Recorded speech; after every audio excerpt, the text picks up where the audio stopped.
우린 지금 요한복음 4장의 사마리아 성 여인과 예수님과의 대화를 살피고 있습니다. 그 여인과 예수님의 제자들은 대조가 되어지는 점이 있었습니다. 그 중에 한 가지가 지난 주일날 살폈던 질문하는 여인과 질문하지 않는 제자들. 제자들은 질문하지 않습니다. 여인은 질문합니다. 묻지 않는 신앙, 그리고 질문하는 신앙, 그 결과는 너무나 다르게 나타납니다. 오늘 본문을 가만히 보면 또 다른 제자들과 여인의 비교점이 나옵니다. 오늘 본문을 다시 한번 떠올려 보십시오. 그리고 이런 질문을 해 보십시오. 이 본문에서 제자들이 열심히 애쓰고 힘쓰고 있는 것은 무엇을 위한 것이고, 이 시간 여인은 무엇을 힘쓰고 애쓰고 있는가? 이들이 애쓰고 노력하고 있는 것이 서로 다릅니다. 어떻게 다를까요?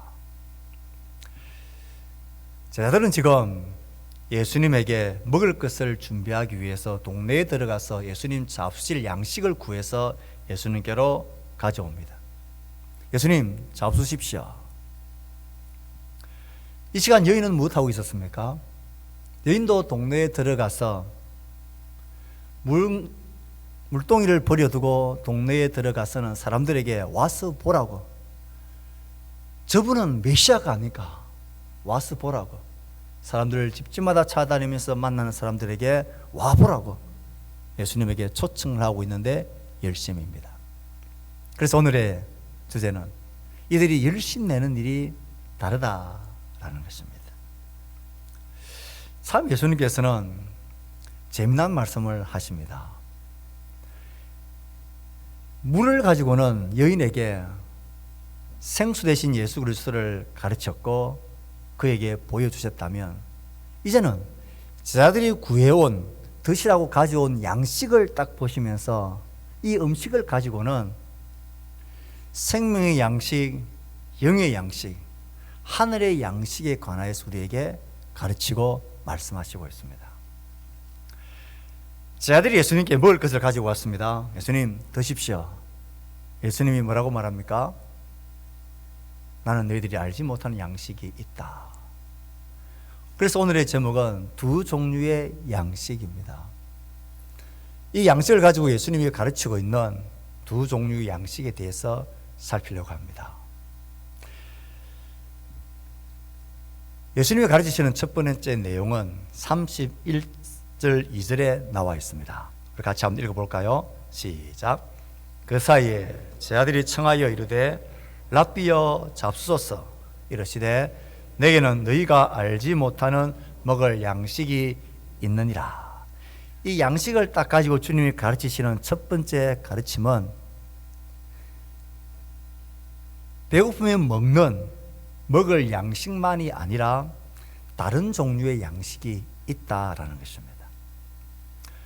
두 종류의 양식이 있다. 먹을 양식과 대조되어지는 영의 양식, 먹는 게 육의 양식이라면 이것과 대조되어지는 영의 양식이 있다라고 예수님께서는 가르치십니다.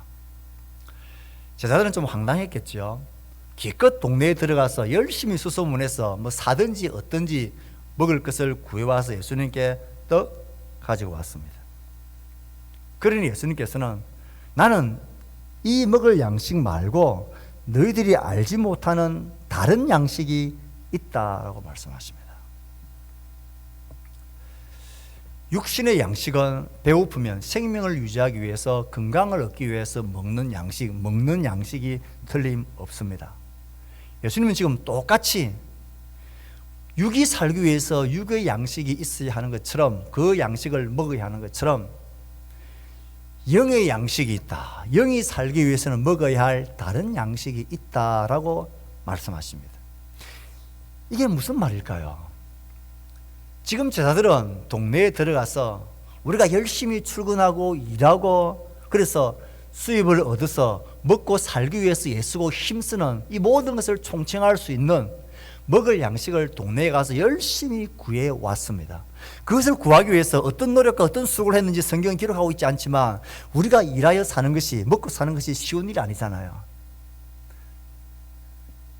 치열하게 전투하며 살아가는, 먹고 살기 위한 양식을 얻기 위해서 예수는 이 삶을 열심히 해서 예수님께 먹을 것을 더 가지고 왔더니만 예수님이 하시는 말씀이, 야, 나는 이 양식 말고 너희들이 모르는 다른 먹을 양식이 있다라고 말씀하십니다.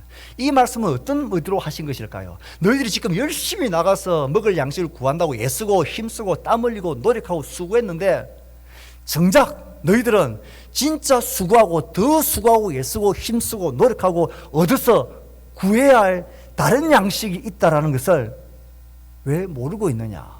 그것을 예수님이 지금 가르치고 있는 거예요. 우리가 이 땅에서 한 사람으로 온전하게 살기 위해서 수고하고 애쓰는 게 얼마나 힘겹습니까? 지금같이 어려운 세대에는 또 그것이 얼마나 어렵습니까? 힘쓰고 수고하고 노력하고 땀 흘려야만 우리는 살 수 있습니다. 그런데 예수님께서는 그런 우리에게, 그렇지 힘들지, 그런데 너희들이 수고하고 애쓰고 힘쓰고 이 어려운 상황 속에서 땀 흘리고 노력해서 얻어야 할 양식이 그것만 다가 아니다라고 하십니다. 제 아들에게 이것이 다가 아니라 너희들이 알지 못하는 나의 먹을 양식이 있다, 그렇게 말씀하십니다. 육신의 먹을 양식을 위해서 수고하고 노력하는 것, 그것만이 아니라 우리의 영을 위하여서 수고하고 노력하고 애쓰고 힘써서 섭취하고 얻어야 될, 구해야 될 양식이 있다 하십니다. 그 양식이 뭘까요? 예수님은 34절에서 제자들이 알지 못하는 다른 양식을 이렇게 설명하십니다. 34절 말씀을 같이 읽어봅시다. 시작. 예수께서 이르시되 그의 일을 온전히 이루는 이것이니라. 이게 무슨 말입니까? 너희들은 음식을 구하기 위해서, 먹을 양식을 구하기 위해서 이렇게 애쓰고 힘쓰고 다닌다고 수고하고 노력했지. 나는 너희들이 먹을 양식을 위해서 수고하고 애쓰고 노력하고 힘쓰는 것처럼 나는 나를 이 땅에 보내신 하나님 아버지의 뜻을 행하고 그 일을 온전히 이루어내기 위해서 땀 흘리고 수고하고 눈물 흘리고 때로는 나아가서 십자가에 못 박혀 내 생명을 내어주기까지 내 모든 것을 다 쏟아서 이루고내고 성취해야 될 양식이 있다. 이것이 주님이 말씀하시는 제 아들이 하지 못하는 다른 먹을 양식입니다. 이건 예수님 이 땅에 자신을 보내신 하나님의 뜻을 알고 그것을 이루어내는, 보내신 자의 뜻을 이루는 소명의 삶, 사명의 삶, 그 뜻을 온전히 이루어내기 위해서 자신의 생명을 내어놓는 이 사명의 삶, 나는 이 삶을 위하여 수고하고 노력하고 애쓰고 힘쓴다. 이게 예수님이 말씀하신 알지 못하는 다른 먹을 양식이라는 것입니다. 그러니 이 말씀은 예수님 우리에게 이렇게 하시는 것입니다. 너희 이 땅에서 먹고 살기 위해서 얼마나 수고가 많니? 애쓰고 힘쓰고 고생이 많지. 그런데 그것만이 아니라 그것 이상으로 우리가 붙들고 따르고 힘쓰고 쫓고 이루어내고 성취해야 될 하나님의 부르심이 있다. 하나님의 소명이 있다. 너희들 모두 각자에게는 하나님이 너희들에게 주신, 너희들을 불러주신 가정의 사역지가 있고 너희의 일터의 사역지가 있고 이웃과의 관계 속에서의 너희의 사역지가 있고 교회 공동체 내에서의 사역이 있고 아버지와 엄마와 자녀와 부모와 직장인으로서 사업인으로서의 모든 부름의 자리에는 먹고 살기 위한, 먹을 양식만을 위한 부름의 자리가 아니라 그곳에서 너희를 부르신 하나님의 뜻을 행하고 그것을 온전히 이루어내는 것, 그것 또한 중요한 양식이다 말씀하시는 거예요. 소명의 삶을 우리에게 강조하십니다. 내가 먹고 살 걱정만 없으면 우리가 이렇게 고생하며 애쓰며 새벽까지 일어나고 밤늦게 누워야 되고 이렇게 마음 졸이며 애쓰며 두려워하며 근심하며 우리 그렇게 살지 않을 겁니다. 하지만 우리에겐 그 이상으로 붙들고 추구하고 이루어내고 애써야 될 소명이 있습니다. 하나님 우리를 부르신 부르심의 소명입니다. 똑같은 직장에서 동종의 일을 하고 똑같이 집에서 자녀를 양육하는 자리라 할지라도 먹고 살기 위한 육의 양식만을 알고 사는 사람이 있고, 그 부르심의 자리에서 하나님 왜 나를 여기에, 나에게 왜 이런 자녀를, 왜 하나님 나를 이곳에 이 일을 하게 하셨을까? 하나님 왜 나를 이곳에 두셨을까? 그의 뜻이 뭘까? 그것을 찾고 그것을 이루고 그것을 행하기 위해서 예수가 힘쓰는 소명의 삶을 사는, 이것은 또 다른 영의 양식을 추구하며 사는 삶일 수 있습니다. 세상은 우리에게 어떤 사람들이 인정할 만한 좋은 직장, 좋은 대우, 많은 수입을 얻는, 인정받는 이 일의 자리를, 이 양식을 부러워하고 칭찬하지만 하나님은 그렇지 않습니다. 우리가 어떤 일을 하든 어떤 처지에 있든 어떤 자리에 있든 그곳에서 하나님이 나를 부르신 그 뜻을 알고 헤아리고 그것을 행하고 그것을 온전히 이루기 위해서 다른 것 쳐다보지 아니하고 그것에 내 삶을 힘쓰고 애쓰고 구하는 것, 하나님은 그 소명의 삶을 보십니다. 평일에도 저는 교회를 자주 오르락내리락 하지 않습니까? 교회를 올라오다 보면 밑에 아파트 공사하는 공사 현장에 소방감리를 맡은 회사에 일하고 있는 우리 청년 한 명이 있습니다. 여자 청년인데요, 제가 가끔 올라가다 보면 그 청년이 다른 사람들과 함께 일하면서 그 길을 지나가는 것을 만납니다. 얼마나 반갑고 좋은지 제가 막 손을 흔들고 이름을 막 부르고 반가워합니다. 똑같이 건물을 쌓을 때에 어떤 사람은 먹고 살고 수입을 위해서 일하고 살 수 있지만, 하나님의 백성 소명의 삶을 사는 사람은 내가 쌓는 이 일을 통하여 이곳에 사는 사람들을 안전하게 살기를 원하시는 하나님의 마음, 이들을 보호하고 싶어 하시는 하나님의 보호하시는 사랑, 자비, 이것을 내가 잘 이루어내야지, 이것을 내가 온전히 행해야지 라는 것으로 사는 사람은 영의 양식을 추구하며 소명의 삶을 사는 것입니다. 손님을 맞이하는 영업하는 일들, 장사하는 일들, 모든 사람들을, 손님을 대하는 모든 일도 마찬가지입니다. 어떤 마음으로 어떤 소명을 가지고 하느냐에 따라서 그게 육의 양식으로 그치든지 그게 영의 양식으로 하나님 부르신 소명의 삶이 되든지 결정합니다. 똑같이 집에서 자녀들을 양육하는 주부라면 내가 이 자녀를 하나님 나에게 맡기신 이유가 뭘까? 나를 이곳에 두신 뜻이 뭘까? 이 자녀의 삶을 통해 하나님 이루고 싶어 하시는 그 뜻을 온전히 이루기 위해서 그것을 행하고 그것을 추구하고 그것을 찾기 위해서 노력하고 애쓰는 것, 그게 영의 양식을 추구하며 사는 또 다른 양식입니다. 주님은 그것을 기억하라고, 그것을 우리에게 가르치십니다. 사랑하는 성도 여러분, 하나님 우리에게 주신 남들이 다 알지 못하는 또 다른 먹을 양식을 여러분들은 잘 추구하며 그것을 취하고 있습니까? 저는 이 말씀을 보다가 왜 예수님 이것을 양식에 비유했을까? 이게 참 흥미로웠습니다. 배고픈 사람이, 힘없는 사람이 가장 먼저 해야 될 게 뭡니까?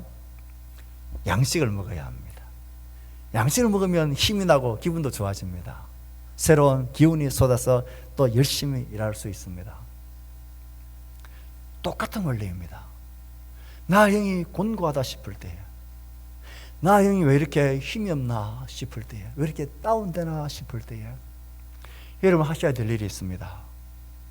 곤고한 영을 위한 양식을 드셔야 합니다. 나의 직장과 나의 가정과 나에게 맡겨진 산업의 일에서 왜 이렇게 일이 힘들고 의미가 없는 것 같고 고단하고 스트레스 쌓이고 이 어려운 상황을 왜 나에게 두셨는가 낙담하고 싶고 포기하고 싶을 때에, 그때 여러분 여기에 양식을 찾아 드셔야 합니다. 양식을 찾아 먹는다는 것은 하나님 왜 나를 이곳에 보내셨을까? 하나님 왜 나를 이곳을 일하게 하셨을까? 하나님 내가 상대하고 있는 이 사람들과 이들을 통해 하나님 무엇을 하나님은 이루시기를 원하실까? 그것을 찾고 구하고 그것을 따라가는 것, 그것을 애쓰는 것이 영의 양식을 먹는 것과 똑같다라는 거예요. 그렇게 할 때 우리 영이 새로운 용기가 생기고 새로운 힘이 생기고 새로운 의미가 생기고 새로운 활력이 생기는 것입니다. 양식이라 하셨기 때문에 그렇습니다. 그렇게 하셔야 합니다. 그럴 때에 그 영의 양식은 우리를 하나님의 뜻을 알고 행하는 일에 다시 발벗고 나서게 합니다. 사회생활 하는 것도 힘들지만 자녀를 양육하는 것, 그것도 올인해서 전업으로 자녀를 양육하는 일은 더 어렵고 고단하고 힘든 것 같아요. 나만 왜 이렇게 젖어 있나? 저렇게 사회일하고 열심히 일하는 사람들이 내 마음을 흔들 때가 있습니까? 그때 내 영이 약해진다 싶을 땐 하나님께 기도하셔야 합니다. 무엇을 기도해야 합니까? 하나님 이 아이를 나에게 맡기신 이유들, 하나님 내가 이 아이를 어떻게 이 시간에 이 시대에 양육하기를 원하십니까? 그의 뜻이 하나님 무엇입니까? 그것을 구하고 찾고 기도할 때 하나님은 양식을 취하기 때문에 힘을 주십니다. 새로운 마음을 주십니다. 새로운 능력을 주십니다. 여러분의 직장과 생업의 터전을 꾸려나갈 때에 똑같은 동종업체들이 많이 있는 그 어려운 시기 속에 이게 힘들고 어렵고 곤고하고 낙망될 때에 무엇해야 합니까? 그때 양식을 드셔야 합니다. 그 양식이라는 게 뭡니까? 하나님께 나와 간구해야 합니다. 하나님, 나를 이 일을 할 수 있도록 섭리하고 인도하신 하나님 이끄심이 있지 않습니까? 주님, 똑같이 일하는 사람들이 많이 있지만 하나님, 이곳에서 나를 통하여 하나님 이루고 싶어 하신 그 일을 나는 행하고 싶습니다. 그것을 알 수 있도록 그것을 행하기를 원하오니 하나님 나를 인도해 주십시오. 그럴 때 그것이 영의 양식이 되어서 우리에게 새로운 깨달음과 새로운 도전과 새로운 힘을 주시는 것입니다. 그래서 주님은 이것을 양식이라 우리에게 말하십니다. 사랑하는 성도 여러분, 육의 양식뿐만 아니라 그들이 알지 못하는 영의 양식이 우리에게 있습니다. 이 양식을 많이 섭취하십시오. 예수고 구하십시오. 우리를 하나님의 백성으로 살게 합니다. 힘있게 합니다. 주께서 우리 가운데 역사하실 것입니다. 예수님께서는 이렇게 두 종류의 양식이 있다라는 것을 가르치고 난 이후에 또 한 가지 사실을 가르치십니다. 예수님은 자신과 제자들에게 맡기신 하나님의 뜻이 무엇인지를 구체적으로 가르쳐 줬습니다. 하나님 자기를 보내셔서 행하게 하신 일이 뭔지, 그 이루어야 할 그 뜻이 무엇인지를 예수님께서는 설명하십니다. 그리고 예수님의 이 사명은 예수님을 따르는 우리 모두에게도 동일한 사명인 것을 성경은 우리에게 말합니다.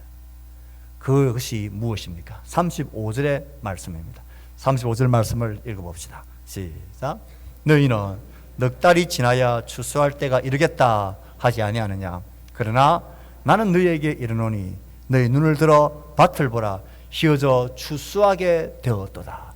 예수님은 추수라는 것을 비유해서 하나님께서 자기의 백성을, 자신을 보내어서 영적 추수, 그들을 구원하고 거듭나게 하고 생명을 얻게 하는 영적 추수의 일을, 영혼 구원의 일을 예수님은 하나님이 자기를 보내신 이유고 그 일을 행한다. 이것이 자기의 양식이다 말씀하십니다. 이 영적 추수에 관해서 주님이 가르치시는 것이 이것입니다. 자, 이 말씀의 뜻이 무엇인지를 우리는 조금 살필 필요가 있습니다. 예수님이 이렇게 말씀하십니다. 너희는 넉 달이 지나야 추수할 때가 이르겠다. 넉 달이 지나야 추수할 때가 이르겠다라는 말이 무슨 뜻입니까? 이것은 그 당시 문화 속에, 그들 속에 통용되어지는 격언과 속담과 같은 것입니다. 당시 농사법은 씨를 뿌리고 거둘 때까지 첫 추수인 6월절 직후 4월 6월절 직후까지 약 4개월 정도가 걸립니다. 첫 수확을 하기 위해서는 4개월 정도 걸립니다. 그런 상황 속에서 넉 달이 지나야 추수할 때가 이르겠다라고 하는 이 말의 의미는 아직 추수하려면 4달이나 남았는데, 많은 시간이 남았는데 아직 멀었다, 지금부터 그렇게 서둘 필요가 없다라는 의미가, 너희는 넉 달이 지나야 추수할 때가 이르겠다라는 의미입니다. 그러니 주님께서 영적 추수를 위해서 하나님이 자기를 보내신 그 일, 영적 추수에 관한 하나님 나라를 이루는 그 일에 관하여 너희들은 어떤 생각을 가지느냐 하면 아직 멀었다라는 거예요. 아직 메시아가 오시지도 않았고 우리가 기다리는 메시아 그가 오면 그때 비로소 하나님 나라가 세워질 거다라고 생각하며 서두를 필요가 하나도 없다라고 너희들은 말한다라는 거예요. 그들은 실제로 그랬습니다. 그들이 생각하는 하나님 나라 영적 추수의 시기는 그들이 기다리는 메시아가 이 땅에 오면 그 메시아가 저 로마 정권을 물리치고 다윗의 왕국을 회복하는 그 날이라 생각했습니다. 여인도 예수님께 예배에 관하여 물었을 때에 뭐라고 대답했습니까? 예, 지금은 내가 다 모르겠는데 우리가 기다리는 메시아가 오시면 그가 우리에게 모든 것을 알게 해줄 겁니다 라고 다 생각을 했습니다. 메시아가 언젠가 오시면 그때 알 수 있을 것입니다 라고 생각을 하고 있는 그들에게 예수님은 그러나 나는 너희에게 말한다. 뭐라고요? 너희 눈을 들어 밭을 보라. 휘어져 추수하게 되었다. 아직 넉 달이나 남아서 나중에 기다려야 되고 지금 서두를 필요가 없는 그런 일이 아니라 벌써 추수 때가 지났고 벌써 추수 때가 되었고 메시아로서 내가 너희들에게 이미 왔고 추수가 시작되었고 하나님 나라가 이미 이곳에 임하였다. 나는 그 나라를 가져온 추수꾼으로서 내가 이 땅에 온 메시아다. 그 나라가 이미 임하였고 이미 시작되었다. 너희가 생각하는 것처럼 영적 추수의 시기는 서두르지 않아야 될 그런 일이 아니라 지금 당장 우리에게 추수해야 될, 지금 낯을 들이대고 추수해야 될, 지금 힘써야 될, 낯서야 될 그 일이다 라고 예수님이 말씀하시는 것입니다. 그래서 예수님께서는 이렇게 말씀하십니다. 거두는 자가 이미 싹도 받았고 영생에 이르는 열매를 모은다. 이미 예수님은 아셨거든요. 지금 여인이 동네에 가서 사람들에게 와보라 할 때에 많은 사람들이 지금 예수님에게로 오고 있는 장면을 예수님은 알고 계셨습니다. 그래서 이미 내가 삭도 받았고 영생에 이르는 열매, 그들을 내가 지금 모으고 있는 이런 상황들을 주님은 내다보시면서 말씀하시는 것입니다. 그래서 뿌리는 자와 거두는 자가 함께 즐거워하게 하려 합니다. 모두가 이 일을, 이 영적 추수의 즐거움을 기뻐하고 즐거워하고 있는 그 풍성한 기쁨을 말씀하십니다. 양식에 관하여, 두 종류의 양식에 관하여 예수님이 가르치시는 두 번째가 이것입니다. 우리에게 주신, 우리를 보내신 사명과 소명의 삶, 영혼 구원의 일들, 나를 통하 이루고 싶어 하실 하나님의 뜻에 관한 그의 나라가 이루어지는 것, 그것은 지금이 아니라 나중 언젠가 하면 되는 서두를 일이 전혀 아니라는 이런 생각은 틀렸다는 것입니다. 이미 그의 나라는 내 안에서 시작되어졌고 이미 예수님의 나라 메시아 그리스도는 우리에게 이미 오셔서 그 일을 시작하셨고 지금은 벌써 거둘 때가 되었다. 영적 추수, 하나님 나라 그 사명의 삶을 이미 시작되어졌고 우리는 각자의 자리에서 이 삶을 열심히 지금 살아가고 있는 자여야 하는데 아직도 두 손 놓고 아직도 살기가 힘드니까 이 삶의 형편이 좀 피이면 나중에 급한 일들이 좀 꺼지면 그때 뭐 하나님의 뜻을 구하고 하나님의 나라를 구하는 그런 삶 살면 되지요 라고 생각하는 이 생각에서 벗어나라는 것입니다. 지금 나의 자리, 나의 시간, 나의 삶의 자리에서 나를 향한 하나님의 선하신 뜻이 있습니다. 우리가 거기에 화답하고 눈을 들어서 바라보면 보입니다. 그리고 그 일에 나설 때가 이미 되었다라고 우리에게 하십니다. 그러므로 사랑하는 성도 여러분, 먹을 양식인 유의 양식만을 먹고 잘 살기 위한 것에 내 삶을 다 걸면 안 됩니다. 오히려 우리에겐 더 훌륭하고 더 멋있고 더 우리가 추구해야 될 진짜 삶이 있습니다. 각자의 자리는 다르지만 그곳에서 하나님께서 나를 통하여 나타내실 일이 있습니다. 영혼을 구원하는 일들, 하나님 나라를 확장해내는 일들, 하나님의 영광이 나타나는 일들, 그것을 보여주는 삶, 그 삶은 이미 우리 가운데서 시작되어졌습니다. 이 삶을, 이 수수의 삶을 살아갈 것을 주님 우리에게 말씀하십니다. 오늘 본문에서 가르치는 두 종류의 음식에 관하여 마지막 가르침은 37절 38절에 나와 있습니다. 이 사실은 이 소명의 삶을 하나님의 뜻을 이루며 살아가는 일에 힘쓰는 삶을 살아갈 때 우리가 반드시 기억해야 될 중요한 원리입니다. 37절 38절 우리 같이 한번 읽어보도록 합시다. 37절 38절 한 번 더 37절 38절 그런즉 시작 그런즉 한 사람이 심고 다른 사람이 거둔다 하는 말이 옳도다. 내가 너희로 노력하지 아니한 것을 거두러 보내었노니 많은 사람들은 노력하였고 너희는 그들이 노력한 것에 참여하였느니라. 예수님이 가르치시는 이 소명의 삶을 사는 데에 가장 기억해야 될 중요한 이 말씀에서 가르치는 핵심적인 내용은 무엇입니까? 다를 수 있다는 것입니다. 아니, 다른 것이 일반적이다라는 것입니다. 다른 것이 하나도 이상한 게 아니다라는 것입니다. 뭐가 다르다는 것입니까? 심는 자가 있고 거두는 자가 있다. 뿌리는 자가 있다면 추수하는 자가 있다. 많이 노력하여서 심고 뿌리는 자가 있는 반면에 적게 노력하고 그 거두는 일에 참여하는 자가 있다. 영광을 보지 못하고 수고하고 남들의 인정받지 못하고 칭찬받지 못하고 그저 그늘에서 애쓰고 수고하고 땀 흘리고 많은 노력을 하면서 심고 뿌리며 힘써 일하는 자가 있는 반면에 그렇게 많이 노력하지 않았지만 그들이 뿌려놓고 심으는 그 수고의 열매들이 잘 자라서 나는 이것을 거두는 일에 그들의 노력한 일에 참여하여서 거두는 자가 있다라는 것입니다. 이 두 사람이 다르다라는 것을 예수님은 강조하며 가르칩니다. 가만히 생각해보면 사람의 욕심은 내가 뿌리고 내가 노력하고 내가 땀 흘린 것을 다른 사람들이 거두고 누리는 것을 우리는 보지 못합니다. 어떻게 해서든 내가 수고하고 내가 일궈낸 것은 내가 영광과 열매도 거두고 누려야 한다라는 게 우리의 마음입니다. 그렇게 되어지면 이 모든 것이 나의 영광이 되고 나의 작품이 되고 나의 열매가 오롯이 되어야 한다라고 생각합니다. 그러면 조급한 마음이 생깁니다. 내가 수고하고 애쓴 것 내 시대에 열매가 쑥쑥 자라고 이것을 가지고 영광을 내가 거둬야 되고 사람들이 나타내야 되니까 사람들이 인정과 박수를 받아야 되니까 전공법을 쓰지 않습니다. 불법적인 것도 속성과외를 합니다. 속성 재배를 합니다. DNA를 조작합니다. 불법과 악한 방법들을 씁니다. 심지어 교회마저도 우리의 신앙과 교회의 성장마저도 하나님이 기뻐하지 않는 물질적인 방법, 세상의 마케팅적인 방법과 전략들, 길 좋은 골목에서 화려한 것을 통하여서 세워나가려고 하는, 그래서 어쨌든 간에 내 시대의 영광을 내가 봐야 되겠다라는 이 생각이 하나님이 기뻐하지 않는 방법으로 우리를 가게 만듭니다. 온갖 종류의 방법으로 헌금을 짜내게 합니다. 위협과 권력과 권위로 사람들을 올가맵니다. 이런 것들은 하나님이 기뻐하지 않는 방법입니다. 이것은 내가 수고하고 애쓴 것을 내가 누려야 되겠다라는 조급함과 거만함입니다. 한국교회가 질타를 받고 있는 대표적인 것 중 하나가 세습 문제입니다. 힘들고 고통스럽고 사례도 없는 그 고단한 그 속에서의 자녀가 그 일을 물려받는다면 그게 무슨 지탄받을 일입니까?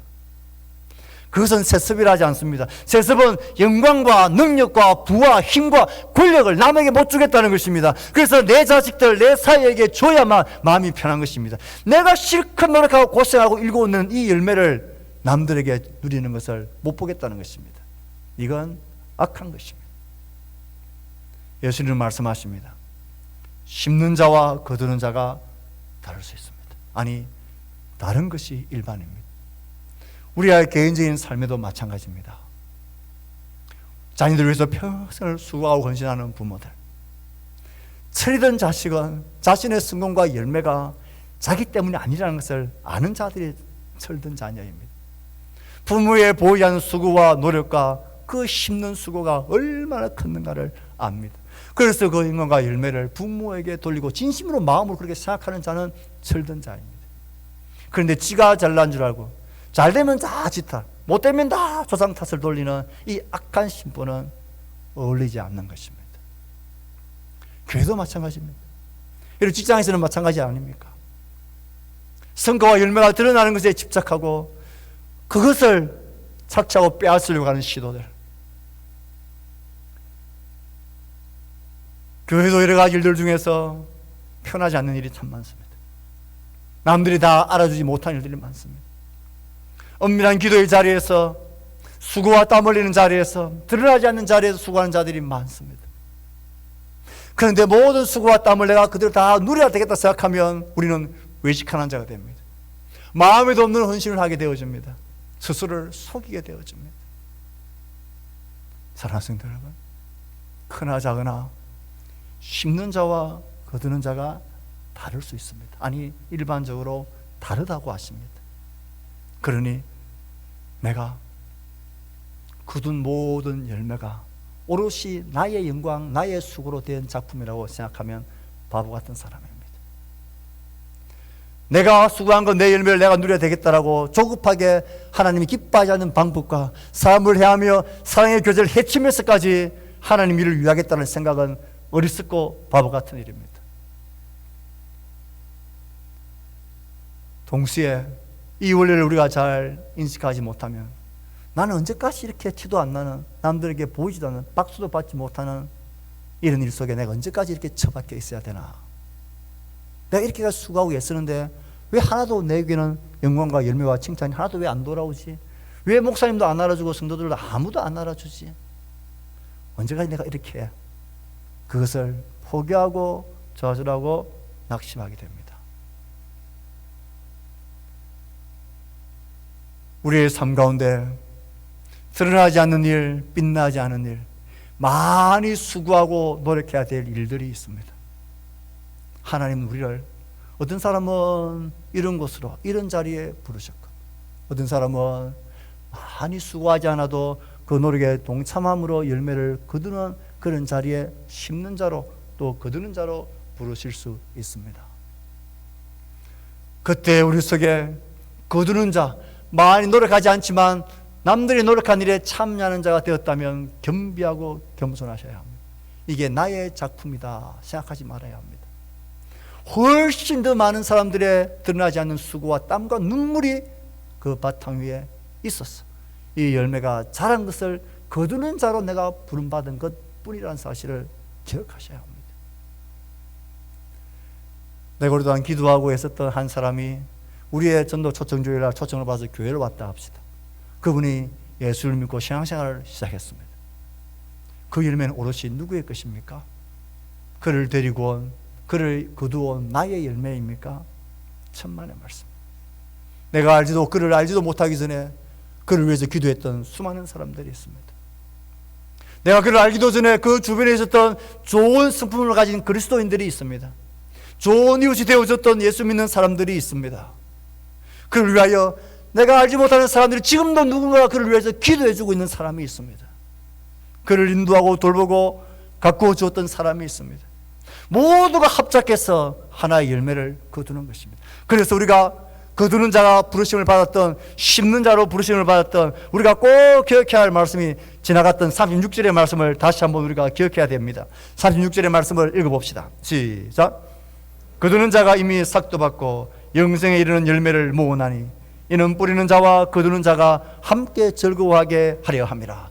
함께 즐거워하게 됩니다. 그 열매의 영광과 그 즐거움을 하나님은 똑같이 우리 가운데 누리게 해주십니다. 그러므로 좌절하지 마셔야 합니다. 그러므로 이게 나의 작품인 것처럼 그만하지 말아야 합니다. 하나님이 기뻐하지 않는 방법을 통하여 하나님을 기쁘시게 하겠다는 어리석은 생각을 버리셔야 합니다.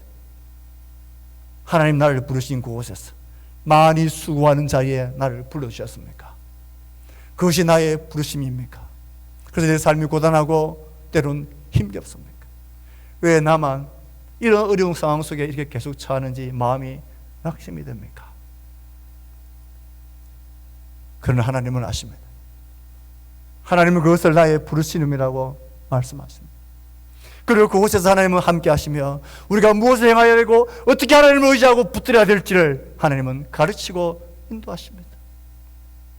교회 가운데서도 나는 왜 언제나 화려하지 않게 드러나지 않는 곳에 이렇게 있어야 되지? 나는 언제까지 양엄지에 있어야 되지? 마음이 섭섭한 마음이 드십니까? 그것이 나의 부르심은 어떻습니까? 내가 너를 안다.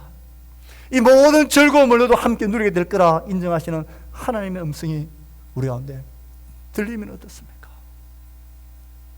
낭망하거나 낙심하지 마십시오. 남들에게 다 자연스럽게 있는 건강이 왜 나에게는 없느냐고, 왜 우리에게 이 평범한 것을 하나님 일상으로 누리지 못하겠느냐고 좌절하거나 원망과 불평에 미혹에 빠지지 마십시오. 그곳에서 하나님은 그곳에서 임할 은혜를 주십니다. 그곳에서 하나님은 나타내실 영광과 나타내실 놀라운 위대하신 일을 하나님은 알고 계십니다. 많은 눈물 흘린 사람들 하나님은 기쁨으로 거두게 하실 겁니다. 내가 거두는 자, 추수하는 자의 기쁨 속에 빠져 있습니까? 예. 즐거워하십시오. 괜찮습니다. 하지만 그만하지는 마십시오. 하나님이 너와 나를 통하여 일을 이루시는 그 위대하신 하나님을 함께 즐거워하고 함께 기뻐하십시오. 우리 가운데 하나님이 이 놀라운 일을 행하실 것입니다. 모든 것이 합작품이고 함께 이루내는 열매, 함께 기뻐할 열매입니다. 말씀을 맺을까 합니다. 오늘 예수님께서 우리에게 다른 두 종류의 양식이 있다 말씀하십니다. 먹고 사는 양식만이 다가 아닙니다. 우리에겐 그 이상으로 추구하고 했어야 될 먹을 양식, 영의 양식, 추구해야 될 소명과 사명이 있습니다. 이 사명을 다시 붙드실 수 있기를 바랍니다. 나중에 언젠가 여유가 되면 내가 붙들어야 할 소명이 아닙니다. 지금 당장 그 자리에 하나님 나라가 나를 통하여 메시아 되신 그리스도를 통하여 그곳에 임하였고 하나님은 그 일 속에서 그 일을 추수하고 이루내기를 원하십니다. 그 일을 바라보십시오. 그 일을 구하십시오. 하나님 우리에게 서로 힘과 용기를 주실 것입니다.